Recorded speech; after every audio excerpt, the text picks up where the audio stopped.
Hey everyone, arebelspy here, bringing you another Shadow Era commentary. This is number 20, and I am back.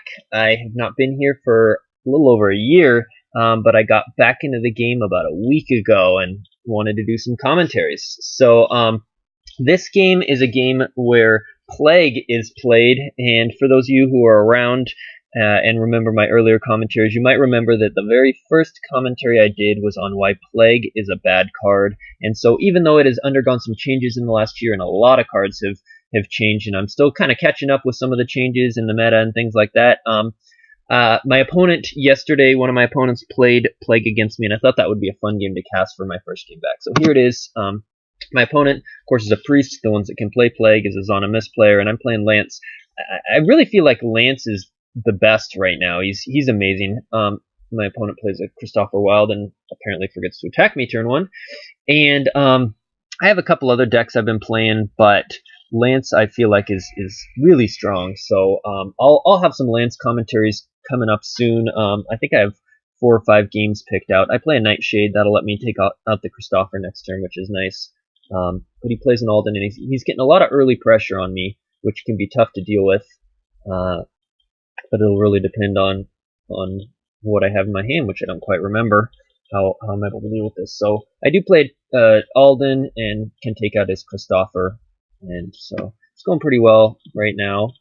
And let's slow it down a little bit. It's a little fast. He plays a Ice Storm here, and that's going to let him take out my Nightshade and my Alden, as well as hit my hero with his Alden. So he's got good board control right now. But obviously he's very low in cards in hand, so unless he gets a Wisance out to draw, I'm doing okay, except that apparently I don't have a good 4-drop, so I just have to do a double retreat, and that's gonna not be too good here. And he goes ahead and plays a Plague, and Plague now, the latest version, I don't know how long it's been this way, but this version will kill 2 of my resources and 1 of his to a minimum of 2, so you can't plague them all the way down to 0 anymore, but it does net them 1 less resource than it does to the person playing it. So knocks me down to 2, and the main reason why this hurts is because my deck, this Lance deck, relies on a lot of heavy hitters. It's got Aeon and Ravens in multiples, and it's got Ankle Breaker, and it plays a lot of cards that cost 5 and 6, so by keeping me down in the low resources, it's going to be hard for me to best utilize my best weapons. But I do have a Priest of Light that I toss out here, and that'll let me gain a little bit of board control, which is nice. He plays an Alden, and that's kind of bad because his Alden can kill my Priest, but not vice versa. But I do have a Nightshade, and I can use Lance's ability on that Nightshade, which is normally something you don't want to waste that ability on, but since it will let me ping Alden for 1 there, which will then let me my Priest of the Light take out the Alden, it's definitely worth doing right there. So I've established some board control, and of course he gets the Wisance out, and that's really going to help him, because right now that's going to be drawing him a card every turn. He has 1 more resource than me and 2 extra cards in hand, so although I do have board control right now, it's still going to be a pretty close game. I do get out in ill-gotten gains, which is great. It will hopefully help me get some card drawing here.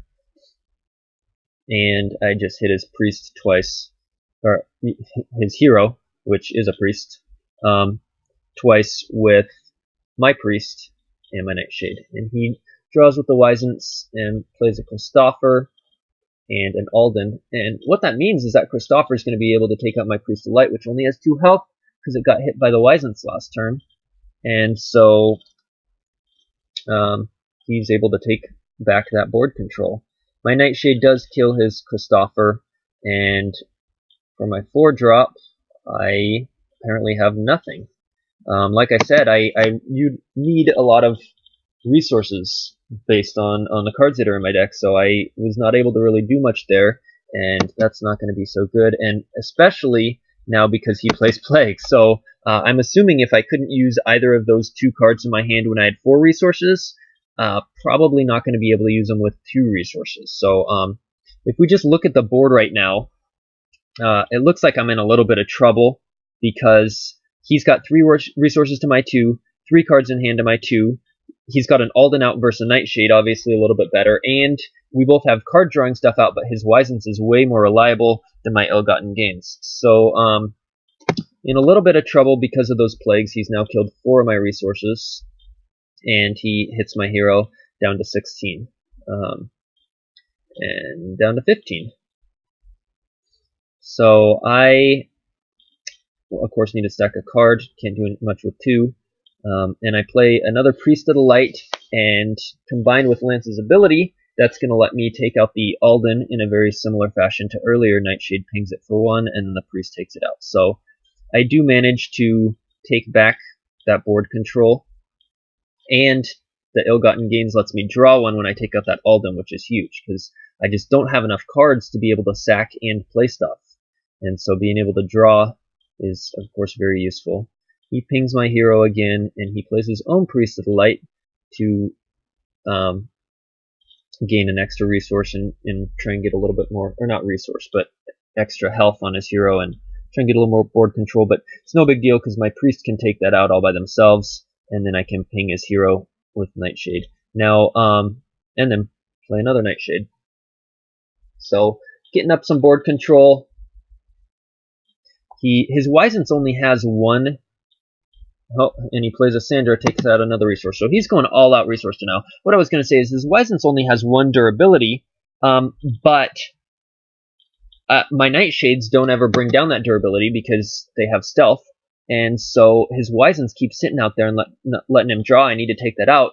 The problem is my Priest hasn't been able to attack it because it has to keep attacking first his Priest and then his Sandra to keep my board control. So I do draw a Stop Thief, though, which is huge because even though his staff only has 1 durability left, it's worth taking it out here because that Stop Thief, when I play it, will let me draw 1 because of my Ill-Gotten Gains. It will gain me an extra resource because of its text, which is huge against his resource denial, and it'll stop him from drawing next turn. So even though I could kill his staff next turn just by attacking his hero, I do go ahead and play that Stop Thief right now for the multiple other benefits it's going to get me. And then I just ping his hero a couple times with my Nightshades. For his turn, he's at 4 resources, and he plays another Plague. Now, I think he should have sacked a card there so he keeps gaining resources, but I play Jasmine, and the reason why I play that here is because now that he's at 3 resources, he's not going to be able to Tidal Wave next turn, so I do want to put out a couple extra guys and go ahead and start attacking him a little bit more and start whittling down his hero. But so far this game, he's played, what is that, 3 Plagues and a Sandra, so he's killed 7 of my resources, but he's fairly low himself because he's killed 3 of his own resources. Now, he does get off an Ice Storm that kills both Nightshades and weakens my other 2 allies on board, and then heals up his hero. Now that I have got up to 5, can finally play one of my good cards in the deck. I attack him with my Priest and my Jasmine, and then I can also attack him with the newly played Ankle Breakers and knock him all the way down to 10 health. Oh, for some reason I don't attack him with the Ankle Breaker. Oh, that's, of course. I knew he would probably be getting a Wisance on board, and so by keeping Ankle Breakers 1 extra durability, it's going to let me take out that Wisance, even if I didn't have any allies to weaken it. And getting rid of that is key, because that card draw is just going to, it will eventually let him catch up. So now I go ahead and attack his Wisance with my Ankle Breakers and with my Jasmine and with my Aeon, and it's still going to have 1 durability though, so I probably should have attacked it the turn before. I think my thought process was, well, it's got 4 durability, Wisance has 4 durability, so if he tosses that out next turn, I want to keep even with that durability so they can take each other out essentially and stop his card draw. But since I did have allies out, it probably would have been best to go ahead and attack there. That might have been a slight mistake, but he's down to 4 health, and there's an Aeon on board. There's not much he can do, and he does go ahead and GG and leave the game. So that ended up being a pretty interesting game. He did a lot of resource denial there, but simply due to the fact that I was able to get a couple low-cost guys out, those Nightshades and those Priest of the Light, combined with, you know, just the fact they came out at the right time, I had enough shadow energy to take out his Aldens twice and just barely able to hold on to board control, and it ended up that his resource denial didn't matter. So I still, I guess, video 20 here, my first one back, reconfirms my first video ever. Plague is a bad card. Don't play it unless you're just having fun. Although in Meltdown it's amazing. I will say that. Play it in Meltdown. But I've got about 5 or 6 other games coming up. As always, if you have played a fun, close, interesting game, send me a message through YouTube or the forums, and I'll check it out and maybe commentate it. I also do have one extra bonus video, number 19. I had only released 18 videos before. However, I found on YouTube a video I had recorded over a year ago where forum favorite Kentucky plays an Amber versus a Magia game, and it's all the old cards. It's like a 1.61 game. So if you played back then and want some nostalgia, or even if you didn't play back then and want to see some of the craziness that the cards were back then, Magia could spend two shadow energy to draw a card, so every other turn you gain a card. It was just insane. Also, I watched it this morning once I found it, and critiqued some of Kentucky's plays along the way in that commentary, and you might actually learn a little bit watching from it, seeing what he did and my thoughts on it and stuff. So go ahead and go check that out, video number 19, and hope you guys enjoyed this, and check out, watch for some more.